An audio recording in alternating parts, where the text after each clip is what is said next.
Liburan akhir tahun ini kalian nggak ada jalan-jalan, nggak keluar negeri, nggak pergi-pergi kemana-mana. Sama kayak gua. Jadi tenang aja, nggak cuma kalian yang happy-happy kayak ini editor gua nih jalan-jalan dia ke Cina gitu ya. Saya sih di sini tetap kerja di sini. Jadi ya kalau misalnya kalian pengen gua rekomendasiin film buat kalian tonton bareng keluarga kalian di tengah liburan meskipun nggak jalan-jalan kan masih bisa nonton film-film yang happy-happy, heartwarming, family friendly. Nah, di sini kalian tinggal cari rekomendasinya.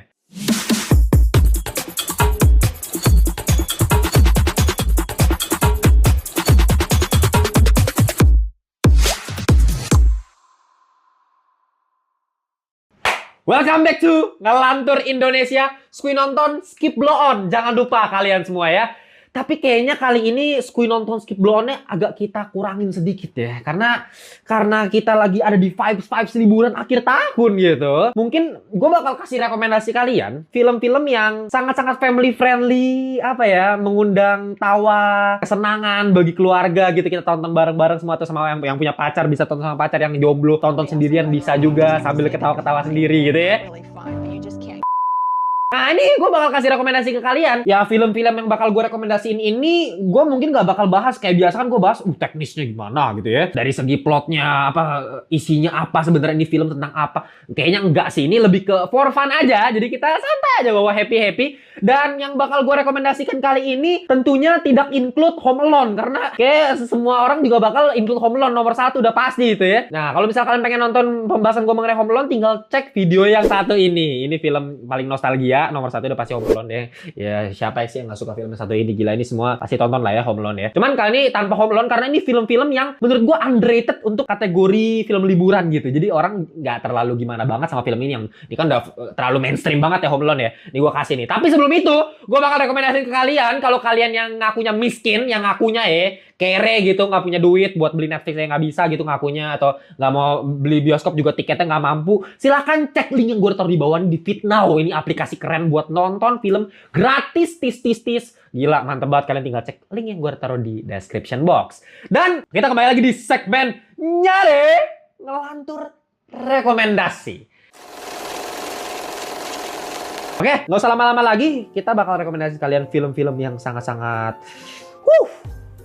for fun banget ini ya film-filmnya ya. Kita masuk di peringkat 5, gua taruh Bin tahun 1997. Oke, mungkin film yang pertama ini yang gua taruh di peringkat 5 gak terlalu underrated sih. Ini film udah jelas ikonik, klasik, semua orang pasti pernah nonton. Ya, siapa sih yang gak pernah nonton ini? Ini ya mungkin baik di antara kalian yang nanya pasti, Bang, kenapa lu gak masukin Mr. Bean Holiday aja, Bang? Masalah gini, Mr. Bean Holiday menurut gua levelnya tuh jauh di bawah film ini. Mungkin buat anak-anak zaman sekarang pasti lu lebih tahu Holiday pasti ya kan? Ya kan, gua tahu nih tipe-tipe orang kayak gini nih, orang-orang anak-anak muda zaman sekarang pasti taunya Mr. Bean Holiday. Ini film yang klasik justru yang menurut gua jauh lebih ngakak, Bos. Mr. Bean Holiday ya oke lah untuk film Mr. Bean buat liburan, fun to watch, tapi menurut gua scene-scene ngakak yang ininya tuh kurang berasa gitu. Ini, Bos. Makanya tadi lu lihat kan pas gua kan tadi nonton sebentar nih buat nge-refresh lagi ya. Gue sampai ngakak-ngakak lagi, Bos. Ini film udah lama kan, udah berapa kali gue tonton, udah muncul terus.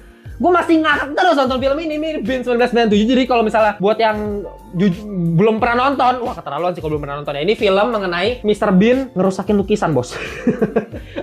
Ini gue ngakak banget ya. Jadi ini menceritakan Mr. Bean yang sebagai petugas museum gitu ya. Dia petugas museum yang kerjanya nggak bener gitu, nggak beres gitu ya. Terus habis itu dia katanya pengen dipecat sama atasan-atasannya karena dia tiduran. Dia cuman nunggu di situ, cuman ngok-ngok tidur gitu, kayak kerjanya nggak becus gitu. Makanya akhirnya ketika dia disuruh buat tugas ke galeri museum lain gitu, karena ada acara adanya lukisan baru yaitu The Whistler's Mothers. Oh, ini lukisan terkenal banget, mahal banget gitu ya. Nah, bisa kalian cek kan lukisannya tuh ya. Nah, itu dia di situ disuruh jadi pakar lukisannya gitu.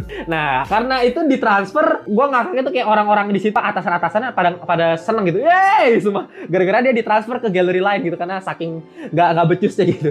Nah, terus aduh, gua ngakak banget sepanjang dia perjalanan menuju ke galeri itu ya, keluar itu ya di pesawat. Kalian udah tahu lah ya scene ikonik ketika dia ada orang anak kecil yang mual-mual terus dipakai ya, bos muntahan. Aduh gila, itu ngak banget gue itu.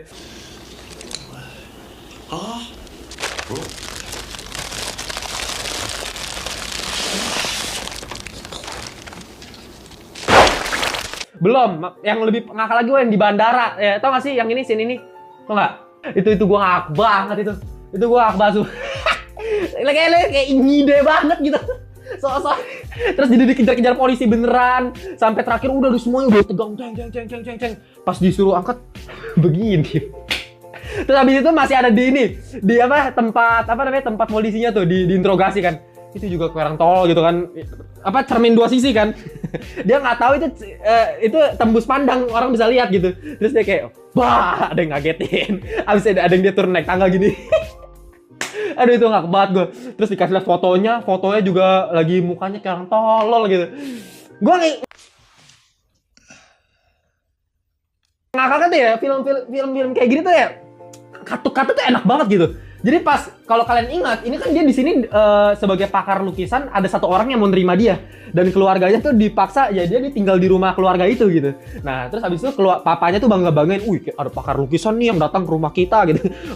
Terus orang anak-anaknya tuh kan yang masih kecil tuh kayak nggak tertarik sama sekali, ngapain sih ada pakar lukisan. Terus habis itu bapaknya itu kayak udah lah ini kesempatan bagus nih ketemu pakar lukisan gitu bla bla bla, taunya yang datang kayak orang kayak gini. itu bener-bener pas lagi diceritain ini orangnya pinter banget, dikasih cut ke pas dia lagi foto kayak kayak gitu, kayak aduh tolol banget sih bener-bener. Apalagi pas adegan dia ini yang pas dia ngerusakin lukisan itu tolol banget sih. Jujur itu gua ngakak-ngakakan kayak pas lagi Wishless Mother-nya tuh bener-bener gara-gara kalau nggak salah dia bersin kan, acuh. Awalnya mau lap doang. Tapi lapnya itu udah ada ininya, catnya. Buset, abis itu dia mau bersihin kan. Awalnya mau bersihin pakai thinner gitu kan, kirain bersih gitu. Malah makin rusak gitu muka lukisannya itu ya. Aduh, masa lu pasti bang aduh itu film ini ngakak banget loh. Ya, abis itu yang paling gua ngakak lagi apa? Digambar kayak orang tolol. Udah rusak digambar, abis itu pas dikasih lihat ke orangnya itu yang di rumahnya itu, Jesus, what the fuck? Sampai kaget banget itu, anjing. Oh, Jesus! Oh, God! Oh, Jesus! God! Oh! Ya ini film yang bener-bener full ngakak, super duper ngakak. Lo kalau mau compare sama Mr. Bean Holiday, gue jauh lebih rekomendasi ini nih film yang menurut gue, aduh gila ini keren banget sih. Aduh gue tadi sampai ngomong berulang aja udah masih ngakak gitu nonton filmnya. Ya happy banget, mungkin kalian bisa ketawa bareng keluarga kalian. Makanya kita lanjut lagi ke peringkat 4. Gue taruh film The Rise of the Guardians. Film tahun 2012 yang sangat-sangat terlupakan, men. Ini baru kita masuk nih, yang mulai yang underrated ya. Kayak gue ngerasa, gue nggak tahu ya, kayak ini film DreamWorks. Tapi kalau kita compare sama film DreamWorks lainnya, ini yang paling kayak orang nggak peduli gitu nih film. Orang kalau ngomongin DreamWorks, orang langsung Kung Fu Panda, How to Train Your Dragon. Gak ada yang satu pun yang bakal nyebutin ini, kayak bahkan Turbo pun orang masih lebih ingat gitu. The Rise of the Guardians, ini jujur ya, ini salah satu film animasi favorit gue sepanjang masa. Kenapa?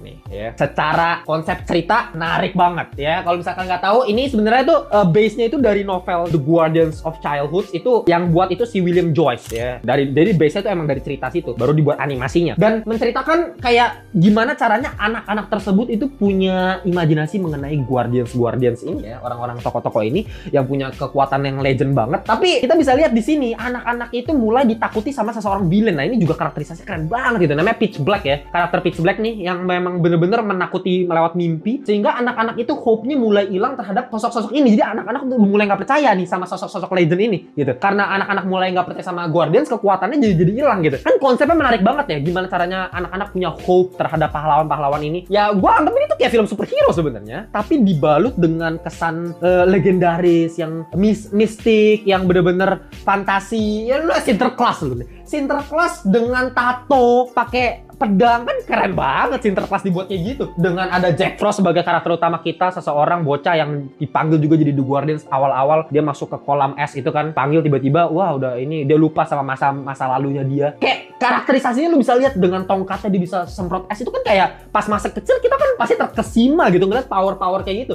Sandman yang benar-benar lucu-lucu gitu, bulan pasir yang indah banget. Tooth Fairy ya yang bisa peri gigi, terus ada Easter Bunny pakai bumerangnya. Itu karakter-karakter yang semuanya bertolak belakang. Kayak ya ini kan orangnya polos gitu. Jack Frost yang bener-bener wah nggak tahu apa-apa.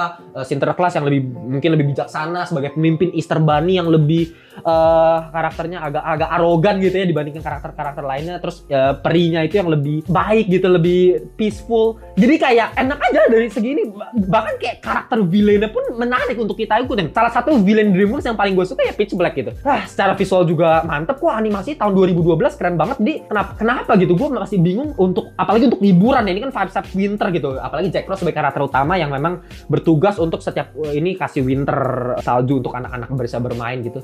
Ya, ini film yang bakal asik banget kalau ditonton bareng keluarga kalian pas liburan gitu. Makanya kita lanjut lagi ya ke top 3. Gua taruh Klik. Coba kalian tulis di kolom komentar siapa yang pernah nonton film satu ini. Lu pernah nonton nggak, Mel? Klik. Ini jujur, ini gue pertama kali nonton tuh pas gue masih kecil banget. Gue nonton waktu itu di stasiun TV lokal ya, pernah ditayangin. Dan jujur-jujuran ya, itu gue nangis bener-bener, wah air mata gue kemana-mana nonton film ini. Ini film yang ya emang sih ini kan kategorinya nyarinya sebenarnya untuk liburan ya. Masa liburan nangis-nangis, oke. Gue rasa perlu sih. Liburan itu nggak cuma sekedar menurut gue, maksudnya liburan itu mengenai Natal gitu, mengenai tahun baru gitu ya, mengenai gimana cara kita recap perjalanan kita di tahun itu gitu, tahun 2023 terutama gitu kan. Ya menurut gue perlu ada yang namanya emosi kesedihan juga perlu sih menurut gue untuk kita blend sama keluarga kita semua. Dan ini Klik menurut gue salah satu film yang bener-bener sangat-sangat klik banget sama momen-momen liburan kayak gini. Jadi menceritakan seseorang bernama Michael Newman. Pesan moralnya benar-benar heartwarming banget. Jadi dia diceritakan punya istri ya, Donna Newman. Awalnya keluarganya ya oke lah, just fine. Tapi di satu ketika gitu dia kayak mulai nggak menghargai hidupnya gitu. Dia mulai marah-marah sama istrinya, marah sama anaknya, nggak peduli sama keluarganya lagi gitu. Dia pengen ngerasa kayak udahlah gue pengen hidup cepetan aja gitu. Udah langsung akhir tahun gue pengen ke tahun berikut gitu. Makanya suatu ketika pas dia lagi di supermarket, kalau nggak salah dia TV rumahnya itu kalau nggak salah rusak gitu ya. Dia ke supermarket gitu ya, buat nyari remote TV baru ya, atau buat ngebetulin TV-nya. Ini gue lupa ya, ini emang udah lama kan filmnya. Tahun 2006 nih film ya. Nah habis itu kayak ada satu section toko yang misterius gitu ya, yang nawarin dia sebuah remote TV yang paling canggih yang pernah ada. Jadi dia dikasih remote TV, dia bisa cepetin masa depannya dia. Unik kan? Keren kan? Dia jadi bisa pencet, dia bisa bener-bener dia ke masa depan gitu. Dia bener-bener ke masa depan, tapi anehnya ya ketika dia ke masa depan dia nggak bisa balik ke masa lalu gitu. Nah jadi perlahan-lahan dia bener-bener cepetin. Nah pokoknya kalian, gue nggak mau kasih plot, balik lagi karena ini nyari ini rekomendasi, gue nggak mau kasih plot bocor cerita utamanya, tapi at least gue pengen kasih tahu ya ini pesan moral mengenai ya lu nggak bisa menyanyiakan hidup lu begitu aja. Meskipun lu kesal sama hidup lu yang sekarang, ya lu nikmatin, lu bersyukur sama hidup lu gitu loh. Jadi kayak ini orang bener-bener cepetin sampai tua, lu lihat sampai akhirnya kayak gimana. Lu bakal nangis, gue liat ending film ini, lu bakal nangis bombay sama mampus-mampus ya. Serius. Ini gue rekomendasi buat lu sih. Ini bener-bener nangis bener-bener. Ya lu bisa bayangin lah ya ketika dia cepet-cepetin apa yang terjadi nanti di akhir. Ya itu film yang bagus banget. Makanya kita lanjut lagi. Di top 2 gue masukin The Truman Show.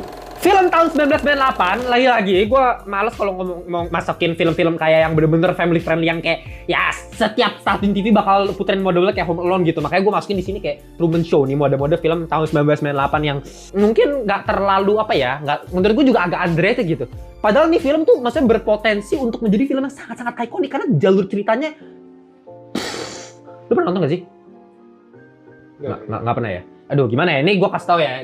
Ini lu bakal mind blowing gue pas dengerin cerita ini. Jujur gue nonton film ini tanpa gue lihat sinopsisnya. Sinopsis singkat apa? Sebenarnya sinopsis sama trailer tuh udah ada indikasinya gitu. Tapi karena gue nggak lihat sinopsis sama trailer, jadi gue bener-bener mind blowing banget nonton film ini. Gue nggak nyangka gitu. Jadi gue nonton, gue kira ini kayak cuman film sekedar filmnya Jim Carrey ya. Ini si Jim Carrey gitu ya. Ya sekedar ya Jim Carrey ya tahu sendiri kan kehidupan normal di satu kota, perkotaan dia, kehidupannya bener-bener kayak indah banget. Gak ada masalah sama sekali di kehidupan dia gitu. Dia punya istri, punya apa gitu, ke tetangganya ramah-ramah semuanya. Dan kehidupannya itu berulang begitu terus gitu ya. Sampai akhirnya kita tahu apa yang terjadi. Ternyata seluruh hidup yang dia jalani semua adalah TV show, bos. Lu pasti bingung, ini plot hole-nya pasti banyak banget. Mana mungkin dia sepanjang hidup dari bayi sampai udah gede kayak gini dia baru tahu itu TV show. Lu harus lihat ini film. Bener-bener seluruh set production TV show itu satu kota bos dibuat bos. Jadi anggarannya memang mahal banget, tapi memang semua orang di dunia itu nonton serial ini, TV show ini, judulnya The Truman Show. Lu mau dari negara apa nonton ini, makanya duitnya kemana, duitnya gila. Tapi emang productionnya, lu, gue sampai mind blowing, gue nontonnya mind blowing. Dia kayak gini, dia jalan-jalan keluar kota naik sepeda. Itu semua orang di situ itu aktor semua bos, bayaran, dan nggak boleh kasih tahu dia dari bayi itu udah TV. Jadi episodenya sesuai per hari dia bayi, dan 24 jam nonstop film seriesnya.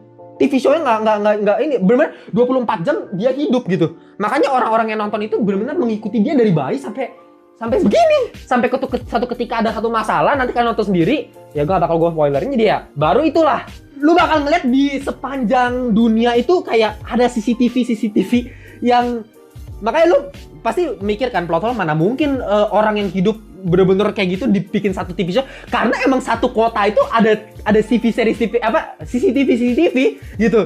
Jadi kayak semuanya bisa dikasih lihat, semua bisa dipantau gitu. Sampai akhirnya dia baru ketahui, anjing hidup gue selama ini TV show. Dan ini film yang mind blowing, heartwarming, dan kalau kalian perhatiin ini tangga apa, lu bisa pikirin gak kira-kira ini tangga apa?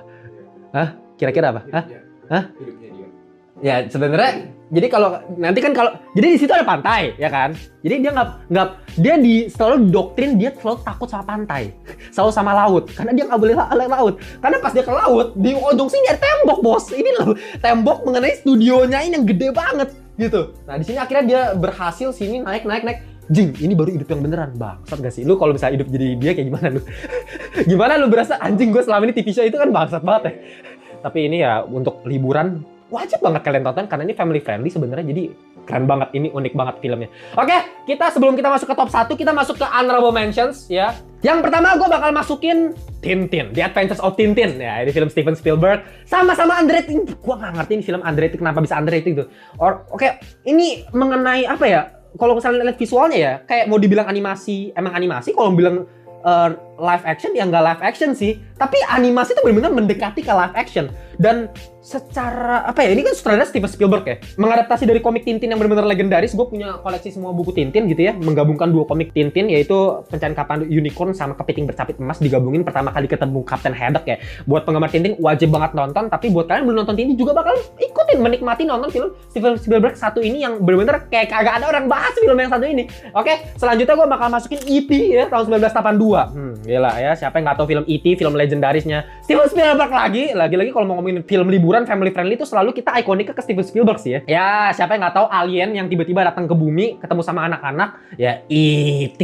ya kan. Sampai adegan ikoniknya naik sepeda itu bener-bener wah gila. Sampai di akhir adegan kita bisa nangis juga ketika E.T.-nya udah bener-bener diteliti sama pemerintah dengan itu agak ngeri sih, agak creepy sebenarnya. Untuk anak-anak zaman sekarang mungkin dianggap horor ya. Padahal untuk anak-anak zaman sekarang sebenarnya heartwarming ya. Selanjutnya yang terakhir mungkin honorable mentions gue masukin Klaus ya. Ini sebenarnya film animasi yang juga underrated, kayak banyak banget dapat penghargaan tapi jarang ada yang tahu ya. Ini Netflix, kalau nggak salah produksi asli Netflix, mengenai seseorang bernama Jasper ya, yang dikirim sama bapaknya itu ke kota terpencil, kota miskin gitu ya. Karena dia selama hidupnya tuh orangnya wah pesta-pesta kayak bener-bener, karena bapaknya orang kaya gitu, komisioner utama kantor posnya. Jadi ya dia ngerasa hidupnya wah udahlah gue jadi anak orang kaya, tapi dia di-sign sama bapaknya ke kota miskin gitu. Akhirnya dia belajar di situ jadi orang yang bener-bener harus scan kartu pos. Dia ketemu sama seseorang yang badannya gede namanya Klaus, pembuat mainan, dan di situ adalah origin gimana terjadinya Santa Claus yang kita tahu sekarang gitu. Dan itu unik banget, keren banget, itu pesan moral juga bagus banget. Makanya kita langsung lanjut lagi di peringkat 1 kita, film yang menurut gue paling keren buat gue untuk film liburan, A Christmas Carol.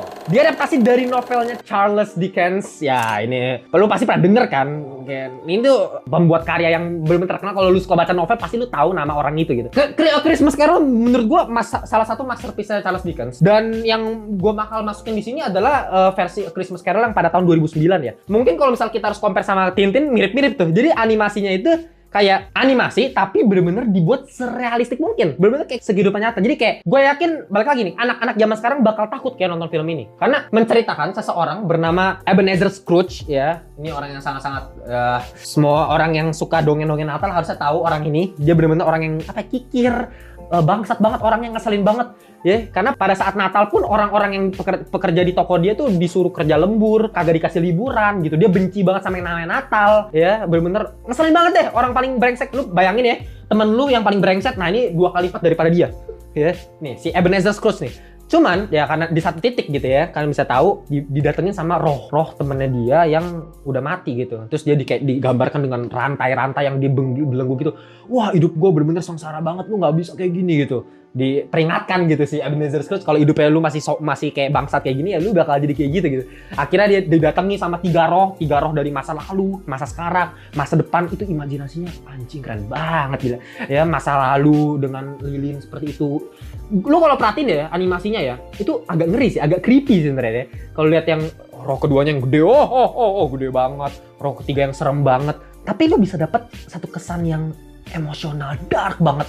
Bahkan ketika ada satu momen ketika ya ini bawahannya si Ebenezer Scrooge ini yang kalau nggak salah ada satu anaknya yang meninggal gitu ya.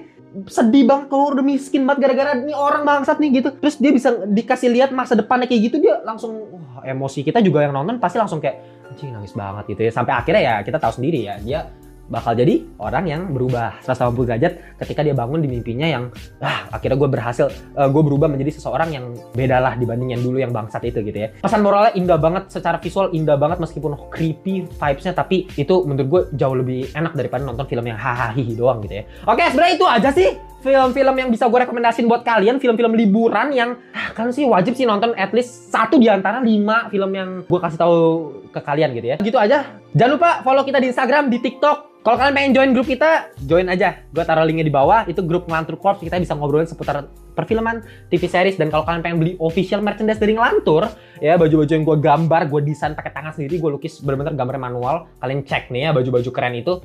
Linknya gue taruh di bawah di Tokopedia. Kita langsung kirim ke rumah kalian. Oke, gitu aja. Kita jumpa di video-video berikutnya sampai di akhir tahun ini. Bye-bye semuanya.